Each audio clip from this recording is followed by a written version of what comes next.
ఇవాల్టి నుంచి విశాఖలో పార్లమెంటరీ స్టాండింగ్ కమిటీ పర్యటించనుంది.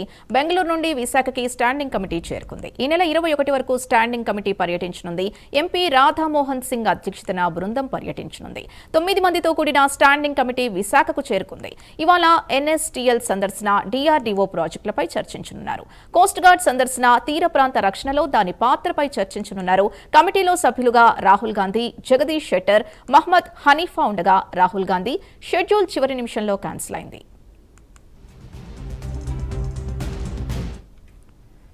ఇదే అంశానికి సంబంధించి పూర్తి డీటెయిల్స్ మా కరెస్పాండెంట్ చంద్రశేఖర్ అందిస్తారు. చంద్రశేఖర్, చెప్పండి.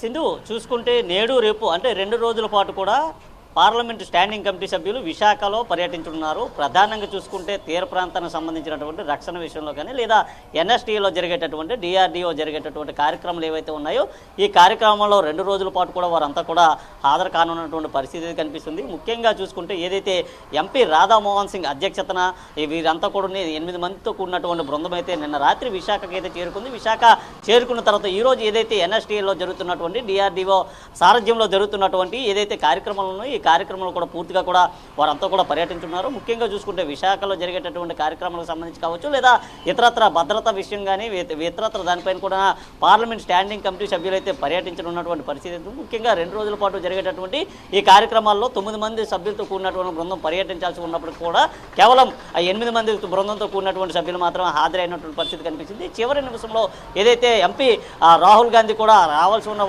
కూడా చివరి నిమిషంలో ఆయన రావాల్సినటువంటి విషయం పూర్తిగా కూడా క్యాన్సిల్ అయినట్లుగా తెలుస్తుంది. నేపథ్యంలోనే 8 మందితో కూడినటువంటి బృందం అయితే రాత్రి విశాఖకు చేరుకుంది. విశాఖ చేరుకున్న తర్వాత అక్కడ నుంచి నేరుగా కూడా రోడ్డు మార్గం ద్వారా నోవాటెల్కి అయితే చేరుకోవడం జరిగింది. నోవాటెల్లో రాత్రి బస చేసిన తర్వాత ఈ రోజు జరిగేటటువంటి ఏదైతే ఎన్ఎస్టీలో జరిగే కార్యక్రమం కావచ్చు లేదంటే ఇండియన్ కోస్ట్ గార్డ్కి సంబంధించినటువంటి కార్యక్రమం ఏదైతే ఉందో తీర ప్రాంత గస్తీకి సంబంధించినటువంటి విషయంలో జరిగేటటువంటి కార్యక్రమాల్లో కూడా వారంతా కూడా పాల్గొనున్నారు. ఈరోజు ఉదయం 10 గంటల నుంచి 12 గంటల వరకు కూడా డిఆర్డీఓ ఆధ్వర్యంలో జరిగేటటువంటి ఎన్ఎస్టీలో జరిగేటటువంటి ఏదైతే సమావేశాలు సమీక్షలు ఉన్నాయి ఈ సమీక్షల్లో 8 మంది బృందం కూడా పాల్గొంటుంది. అనంతరం మధ్యాహ్నం 3 గంటల నుంచి 5 గంటల వరకు జరిగేటటువంటి ఆ కార్యక్రమం కూడా పాల్గొంటుంది. అలాగే ఈరోజు 5 గంటల తర్వాత కోస్ట్ గార్డ్లో జరిగేటటువంటి కార్యక్రమంలో కూడా 8 మంది సభ్యులతో కూడినటువంటి బృందం కూడా పాల్గొంటుంది. అలాగే తీర ప్రాంతానికి సంబంధించిన గస్తీ కావచ్చు లేదా దానికి సంబంధించినటువంటి నిర్వహణ కావచ్చు లేదా కోస్ట్ గార్డ్కి సంబంధించినటువంటి ఇతరత్ర అంశాలపైన కూడా పూర్తిగా వారంతా కూడా చర్చించేటటువంటి పరిస్థితి కనిపిస్తుంది. అలాగే విశాఖకు సంబంధించినటువంటి అంశాల పట్ల కూడా వారు పూర్తిగా అవగాహన తెలుసుకునేటటువంటి పరిస్థితి కూడా కనిపించింది. నేపథ్యంలో